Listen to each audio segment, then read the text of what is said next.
ठीक है। तो चलिए स्टार्ट करते हैं। गुड मॉर्निंग सभी को, गुड मॉर्निंग। चलो, जितने लोग जुड़ चुके हैं लाइक से भी कर दीजिए। ठीक है, चलिए। तो यहाँ पर देख सकते हैं क्वेश्चन दिया गया है कि प्राचीन भारत का वह प्रसिद्ध शासक कौन था जिसने अपने जीवन के अंतिम दिनों में जैन धर्म अपना लिया था। चलिए इस प्रश्न का जवाब देना है और जवाब यहाँ पर देख सकते हैं आ चुका है। ऑप्शन आ रहा है यहाँ पर ऑप्शन डी और ऑप्शन सी। यहाँ पर देख सकते हैं इसका राइट आंसर आपका बनेगा सी नंबर। ये थे आपके कौन, तो आपके चंद्रगुप्त थे। ठीक है, कौन थे आपके, तो चंद्रगुप्त थे। इसका राइट आंसर आपका बनेगा क्या, यहाँ पर ऑप्शन बन जाएगा आपका सी नंबर, आपका राइट हो जाएगा। क्लियर है। चलिए आते हैं अगले क्वेश्चन को। क्वेश्चन दिया गया है, यहाँ पर दिया है अशोक के अधीन मौर्य राजतंत्र का सबसे सही वर्णन निम्नलिखित में से कौन सा होगा। मतलब जो अशोक के अधीन मौर्य राजतंत्र था, है ना, इसका सबसे सही वर्णन जो है वो आपका क्या है। तो देखिए यहां पर आपका जवाब बनेगा ऑप्शन ए। ये है ऑप्शन कौन, ए हो जाएगा, प्रबुद्ध स्वेच्छाचारी शासन। क्या, प्रबुद्ध स्वेच्छाचारी शासन। ये अशोक के अधीन जो आपका मौर्य राजतंत्र है इसका सही वर्णन करता है। इसका राइट आंसर आपका बनेगा ए नंबर आपका हो जाएगा। अगला क्वेश्चन आप पर दिया गया है, क्वेश्चन आपका सामने आ गया है। कह रहे हैं कलिंग युद्ध के बाद निम्न में से किसने महाराज अशोक के हृदय रूपांतरण को दर्ज किया। चलिए बताइए, कलिंग युद्ध के बाद निम्नलिखित में से किसने महाराज अशोक के हृदय रूपांतरण को दर्ज किया था। यहां पर आपका जवाब थोड़ा सा कठिन आ सकता है। इस प्रश्न का जवाब यहां पर हो जाएगा ऑप्शन, यहां पर कुछ लोगों ने दिया है डी नंबर। तो जवाब बिल्कुल सही है। ये आपके हैं रॉक एडिक्ट जो आपके दिए गए हैं, यहां पर आपके 12-13 आपके हैं। तो इसका राइट आंसर क्या बनेगा, यहाँ पर आपका हो जाएगा डी। कुल मिला के यहाँ पर ये जो शब्द है ये क्या है इसको समझिएगा। यहाँ पर ये जो दिया गया है रॉक एडिक्ट, इसका मतलब क्या होता है, शिलालेख होता है। हिंदी में इसे बोलते हैं शिलालेख। कुल मिला के देखा जाए तो आपके 13वें शिलालेख में, है ना, आपको पता होगा कि 13वें शिलालेख में कलिंग के युद्ध के संदर्भ में पूरा साक्ष्य मिलता है। और यह घटना अशोक के अभिषेक के 8वें वर्ष बाद, कब, 261वें, ठीक है, 261 ईस्वी पूर्व में घटित हुई थी। ये सब कुछ इस शिलालेख में बताया गया है। ठीक है ना। अगला क्वेश्चन आपसे दिया गया है, यहां पर क्वेश्चन आपका आ चुका है, पंचमार्क सिक्का कहां चलता था। चलिए बताइएगा, पंचमार्क सिक्का कहां चलता था, यहां पर बताइएगा जवाब सही क्या हो जाएगा। चलिए इसका जवाब भी यहां पर आ चुका है, 29 का ऑप्शन आ रहा है यहां पर सी नंबर।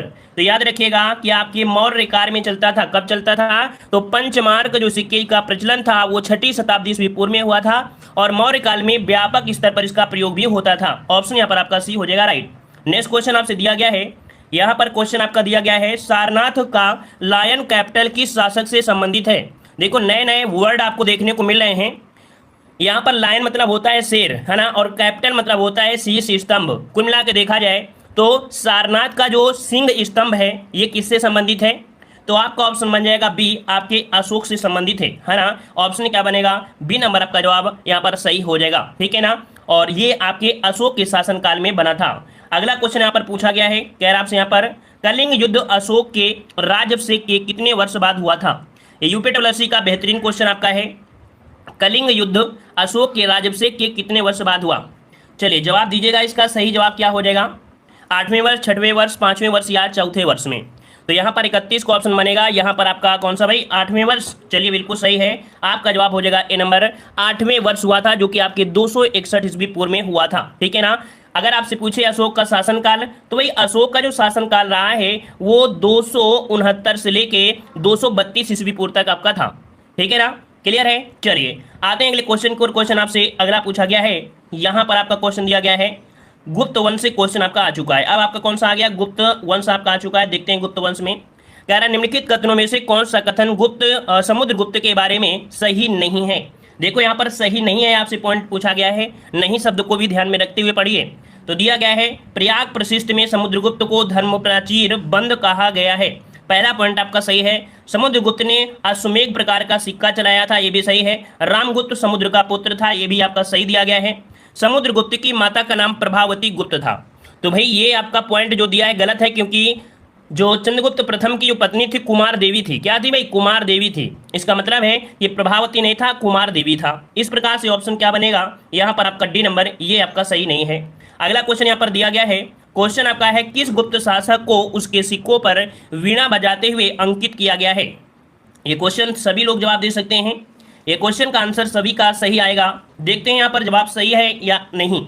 चलिए किस गुप्त शासक को उसके सिक्कों पर वीणा बजाते हुए अंकित किया गया है। चलिए 33 को ऑप्शन आ रहा है यहाँ पर सी नंबर। क्या बात है, सभी का जवाब बिल्कुल सही है। यहाँ पर समुद्रगुप्त है ना, समुद्रगुप्त जो कि चंद्रगुप्त प्रथम के बाद ये शासक आपका बना था, ठीक है ना। तो यहाँ पर ऑप्शन क्या हो जाएगा, सी नंबर, यहाँ पर आपका जवाब राइट हो जाएगा। ठीक है, चलिए आते हैं अगले क्वेश्चन को। और क्वेश्चन आपसे अगला पूछा गया है जो कि इसी से रिलेटेड क्वेश्चन आपका है। कह रहा आपसे प्रयाग प्रशस्त अभिलेख मूलतः कहां पर था जिसे जहांगीर ने इलाहाबाद के किले में स्थापित करवाया। चलिए बताइएगा यहाँ पर सही जवाब क्या हो जाएगा। प्रयाग प्रशस्त अभिलेख मूलतः कहां पर था जिसे जहांगीर ने इलाहाबाद के किले में स्थापित करवाया। चलिए यहाँ पर जवाब आ रहा है 34 को ऑप्शन डी आ रहा है। काफी लोगों का जवाब यहाँ पर डी है। चलिए यहाँ पर डी जवाब सही है, तो बिल्कुल सही जवाब आपका आ रहा है। यहाँ पर आपका कौशाम्बी इसका राइट आंसर आपका बनेगा क्या, कौशाम्बी इसका जवाब आपका यहाँ पर सही हो जाएगा, जो कि बिल्कुल सही जवाब यहाँ पर आपका आ रहा है। ठीक है, आते अगले क्वेश्चन को। क्वेश्चन आपसे अगला पूछा गया है, यहाँ पर दिया है रजत सिक्के चलाने वाला प्रथम गुप्त शासक कौन था। रजत सिक्के चलाने वाला प्रथम गुप्त शासक कौन था। रजत मतलब होता है क्या, चांदी होता है ना। और रजत सिक्के चलाने वाला जो प्रथम गुप्त शासक था वो था चंद्रगुप्त सेकंड। इसका राइट आंसर आपका बनेगा ए नंबर, चंद्रगुप्त। अच्छा चंद्रगुप्त, यहाँ सॉरी रामगुप्त लिखा है, यहाँ पर जो आपका दिया है चंद्रगुप्त है ना। चंद्रगुप्त आपका जो कि चंद्रगुप्त कौन सा, सेकंड, तो चंद्रगुप्त सेकंड था, याद रखिएगा। ठीक है ना, ऑप्शन क्या बनेगा यहाँ पर आपका बी हो जाएगा। अगला क्वेश्चन यहाँ पर दिया गया है, अगला क्वेश्चन दिया गया है कि किस गुप्त शासक के शासनकाल में प्रसिद्ध चीनी यात्री फाहियान आया था। तो फाहियान के बारे में तो सभी लोग जानते होंगे। जल्दी से कमेंट करिए इस प्रश्न का सही आंसर क्या हो जाएगा। चलिए भाई जल्दी से कमेंट करिए। जो लोग बाद में जुड़े भाई वीडियो को लाइक जरूर करिए। जितने लोग बाद में जुड़े हैं और अभी तक वीडियो को लाइक नहीं किया है तो भाई लाइक का बटन जल्दी से दबा दीजिएगा। चलिए जवाब यहाँ पर आ चुका है, बिल्कुल 100% सभी का जवाब सही है। फाहियान जो आपका आया था ये चंद्रगुप्त द्वितीय के समय अर्थात जिसे विक्रमादित्य के नाम से जानते हैं। इसका राइट आंसर आपका बनेगा सी नंबर, आपका जवाब यहाँ पर हो जाएगा। एक पॉइंट और आपसे पूछा जाता है, देखो ये है आपका फाहियान जो आया था चंद्रगुप्त द्वितीय के समय। एक नाम होता है आपका ह्वेनसांग है ना, क्या होता है, ह्वेनसांग होता है, ह्वेनसांग होता है। और ह्वेनसांग जो आया था वो आपके देखो हाथ से शुरुआत है आपका हर्षवर्धन, तो आपके ह्वेनसांग आया था हर्षवर्धन के समय आया था। तो दोनों पॉइंटों को आपको याद रखना है। और आगे बढ़ते हैं, क्वेश्चन आपसे अगला पूछा गया है। कह रहा आपसे यहाँ पर किस गुप्त शासक ने आक्रमणकारी हूणों से अपने साम्राज्य की सफलतापूर्वक रक्षा की थी। इसके समय में जो हूण थे बहुत ज्यादा थे, ठीक है, हूण जो आपके थे आक्रमण बहुत ज्यादा थे और अपने साम्राज्य की इसने रक्षा भी कर लिया था। ये आपका कौन सा है, तो यहाँ पर 37 का ऑप्शन बनेगा ए नंबर। ये थे आपके स्कंदगुप्त। कौन सा है, ऑप्शन आपका ए हो जाएगा। स्कंदगुप्त एवं हूणों के मध्य बहुत काफी संघर्ष हुआ और इसके विषय में बताया भी गया है। एक आपका अभिलेख आपने नाम सुना होगा, जूनागढ़ का अभिलेख। ठीक है, जूनागढ़ का अभिलेख। क्वेश्चन ये भी पूछ सकता था कि आपके कह सकते हैं स्कंदगुप्त और हूणों के बीच जो युद्ध हुआ है इसका वर्णन कहाँ देखने को मिलता है, तो आपके जूनागढ़ के अभिलेख में इनका साक्ष्य देखने को मिलता है। ठीक है, आते हैं अगले क्वेश्चन को। और क्वेश्चन आपसे अगला पूछा गया है, कह रहा आपसे हिंदू कानून ग्रंथ दाय भाग किसने लिखा है। देखिए यहाँ पर आज शायद आप नाम सुन रहे होंगे दाय भाग। दाय भाग क्या है, ये हिंदू कानून ग्रंथ है और ये लिखा किसने है, ये लिखा किसने है, यहाँ पर कमेंट करिए। इस प्रश्न का जवाब सही क्या हो जाएगा। चलिए बहुत अच्छे, यहाँ पर जवाब हो जाएगा जीमूत वाहन। ठीक है, जीमूत वाहन ये जो आपके हैं हिंदू उत्तराधिकार संबंधी भारतीय कानून को लागू करने के लिए मुख्यतः ये बनाई गई है। ऑप्शन यहाँ पर आपका सी राइट हो जाएगा। आते हैं अगले क्वेश्चन को। क्वेश्चन आपसे अगला पूछा गया है, सबसे पुराना हिंदू महाकाव्य कौन सा है। चलिए इस प्रश्न में देखते हैं किसका किसका आंसर सही हो जाएगा। सबसे पुराना हिंदू महाकाव्य इनमें से कौन है, महाभाष्य है, रामायण है, अष्टाध्यायी है या महाभारत है। चलिए भाई 39 का जवाब देना है और यहाँ पर जवाब आ रहे हैं option B, option A, option B, option A और किसी का जवाब डी भी आ रहा है। कुल मिला के हम जानते थे इस प्रश्न में सभी लोग यहाँ पर लटक जाएंगे।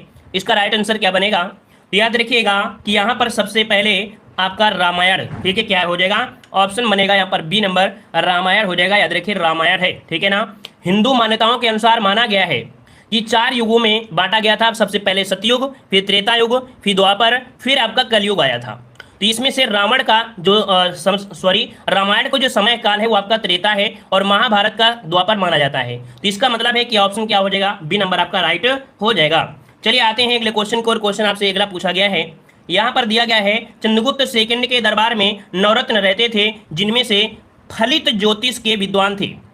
ये बताइएगा, यहाँ पर दिया गया है फलित ज्योतिष, इनमें से कौन विद्वान थे। अगर आपने पढ़ा है तो जल्दी से बताइएगा।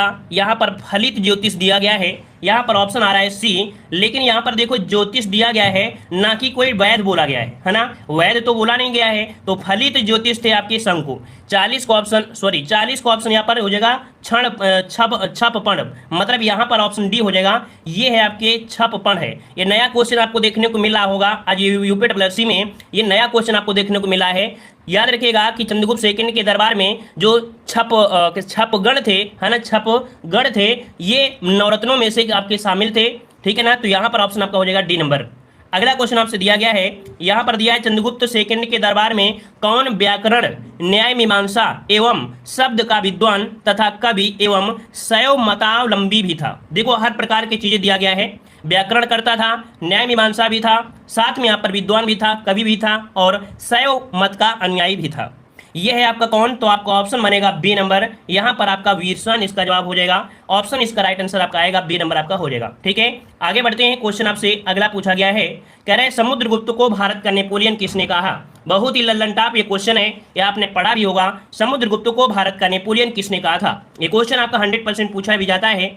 यहाँ पर 42 को ऑप्शन आ चुका है, option A number V.S. Smith. किसने कहा था भाई, तो एक इतिहासकार है। ये क्या है आपके, ये एक इतिहासकार थे, ठीक है, इतिहासकार थे जो कि आपके V.S. स्मिथ, इन्होंने समुद्रगुप्त को भारत का नेपोलियन कहा, ठीक है ना। यहाँ पर ऑप्शन आपका बन जाएगा ए नंबर आपका हो जाएगा। अगला क्वेश्चन यहाँ पर दिया गया है, कि किस गुप्त शासक ने परम भागवत की उपाधि धारण किया था तथा अपनी पुत्री का विवाह वकाटक राजा नरेश से किया था। चलिए यहाँ पर देखो उपाधि दिया गया है, परम भागवत की उपाधि, और अपनी पुत्री का विवाह किया था किससे, वकाटक नरेश से किया था। इनका नाम क्या है, तो यहाँ पर काफी लोग जवाब दे रहे हैं ऑप्शन बी, चंद्रगुप्त सेकंड। तो जवाब बिल्कुल सही है, यहाँ पर ऑप्शन आपका हो जाएगा बी, चंद्रगुप्त सेकंड है। ऑप्शन बन जाएगा कौन सा, बी हो जाएगा। ठीक है, इनकी पुत्री का जो नाम था वो नाम था प्रभावती। क्या नाम था, प्रभावती इनकी पुत्री का नाम था, जो कि नरेश रुद्रसेन सेकंड से किया था। चलिए अगला क्वेश्चन दिया गया है, यहाँ पर दिया है हर्षवर्धन और राजपूत काल से क्वेश्चन आपके यहाँ पर पूछे जा रहे हैं। निम्नलिखित पुस्तकों में से किसकी रचना सम्राट हर्षवर्धन ने नहीं किया है। चलिए बताइएगा कि सम्राट हर्षवर्धन ने कौन सी पुस्तक की रचना नहीं किया है। आपको हमने पढ़ाया है कि आपके हर्षवर्धन ने तीन रचनाएं किया था।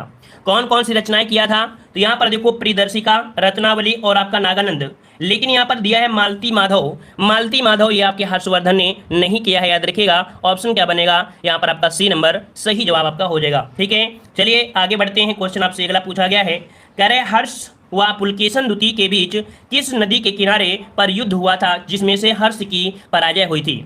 ऐसी कौन सी नदी है जिनमें यहाँ पर कह सकते हैं उस नदी के तट पर इनका युद्ध हुआ था और इसमें से हर्षवर्धन की पराजय हुई थी, खदेड़ दिया गया था। यहाँ पर ऑप्शन क्या बनेगा, ऑप्शन आ रहा है यहाँ पर डी नंबर और ऑप्शन आ रहा है ए नंबर। इसका राइट आंसर याद रखिए ऑप्शन ए हो जाएगा, नर्मदा नदी होगा, ना कि ताप्ती नदी, क्योंकि कुछ लोग जवाब दे रहे हैं यहाँ पर डी नंबर, डी नहीं होगा, यहाँ पर आपका नर्मदा नदी है। ठीक है ना, नर्मदा नदी के तट पर आपके हर्षवर्धन और पुलकेशन द्वितीय के बीच युद्ध हुआ था। ठीक है ना, और इस युद्ध का उल्लेख भी आपको देखने को मिलता है। इसका राइट आंसर आपका बनेगा ए नंबर। नेक्स्ट क्वेश्चन आपसे अगला पूछा गया है, कह रहा है सम्राट हर्ष द्वारा हर 5वें वर्ष प्रयाग में महामोक्ष परिषद का आयोजन किस लिए किया जाता था। देखिए आपको पढ़ाया भी गया है, आपने पढ़ा भी होगा कि जो आपके हर्षवर्धन थे ये प्रत्येक 5 वर्ष में आपके एक आयोजन करते थे महामोक्ष परिषद। और इसका आयोजन किस लिए करते थे, युद्ध के लिए, दान देने के लिए, साहित्य सृजन के लिए या मनोरंजन के लिए। ऑप्शन आ रहा है बी नंबर। याद रखिए इसका राइट आंसर आपका हो जाएगा बी नंबर, दान देने के लिए। कहा जाता है कि हर्षवर्धन इतने दानी थे कि अपने बॉडी का हर एक जो वस्त्र होता है वो सब कुछ दान कर देते थे, और इनकी जो बहन हुआ करती थी वो उनके लिए कपड़े लेकर आती थी, वही वो पहनते थे, और अगर कोई मांग भी ले उसे पूरा का पूरे कपड़े वह या कह सकते हैं सब कुछ दान कर सकते हैं, हर चीज। ठीक है, और ऑप्शन आपका यहाँ पर बी हो जाएगा। आते हैं अगले क्वेश्चन की ओर। क्वेश्चन आपसे अगला पूछा गया है, कह रहे निम्नलिखित में से किसे शिलादित्य के नाम से भी जाना जाता है। चलिए भाई, शिलादित्य के नाम से ही क्वेश्चन आपने देखा होगा, बहुत बार मिला होगा एग्जाम में। अगर आप एग्जाम दिए होंगे, है ना, एग्जाम दिए होंगे तो ये क्वेश्चन आपको बहुत बार पढ़े होंगे कि शिलादित्य के नाम से किसे जानते हैं, तो आपके हर्षवर्धन को। ऑप्शन क्या बनेगा, यहाँ पर ऑप्शन बनेगा सी नंबर, हर्षवर्धन को कहा जाता है। ठीक है, क्लियर है ना। चलिए यहाँ पर आते हैं अगले क्वेश्चन को, और क्वेश्चन आपसे अगला पूछा गया है, कह रहा है हर्ष चरित में वर्णित लोकपाल शब्द किसके लिए आया है।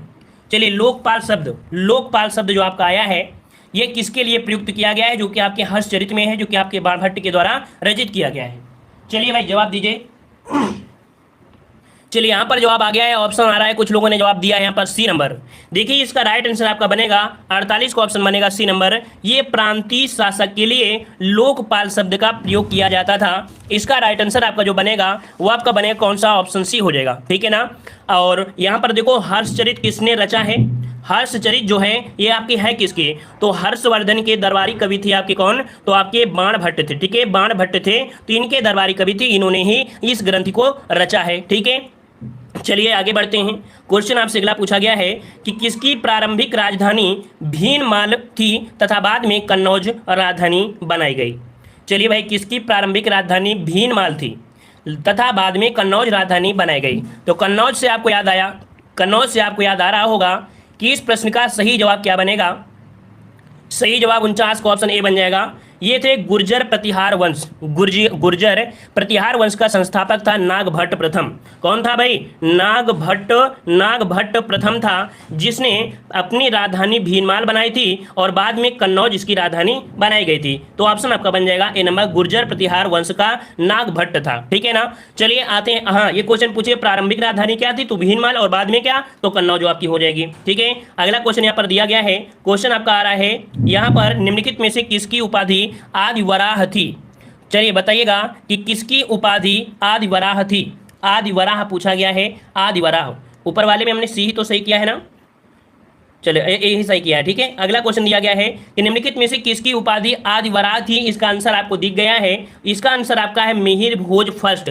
मिहिर भोज फर्स्ट को आदिवराह की उपाधि भी दिया गया है, याद रखिएगा, ऑप्शन आपका डी हो जाएगा। एक पॉइंट और आपको बताते हैं जो कि ज्योग्राफी में आपको मिलेगा कि भोज जो झील है, कौन सी, भोजताल जो आपकी झील है वो आपकी कहाँ पर मिलती है, तो इनका संबंध कहाँ से था, आपकी एमपी से संबंधित था। तो याद रखिए भोजताल जो झील पड़ती है कहाँ पर, तो आपकी एमपी में मिलती है, ठीक है। तो आपका जवाब क्या हो जाएगा, डी नंबर आपका जवाब राइट हो जाएगा। और अगला क्वेश्चन यहाँ पर आपसे दिया गया है, कह रहा है राष्ट्रकूट वंश का संस्थापक कौन था।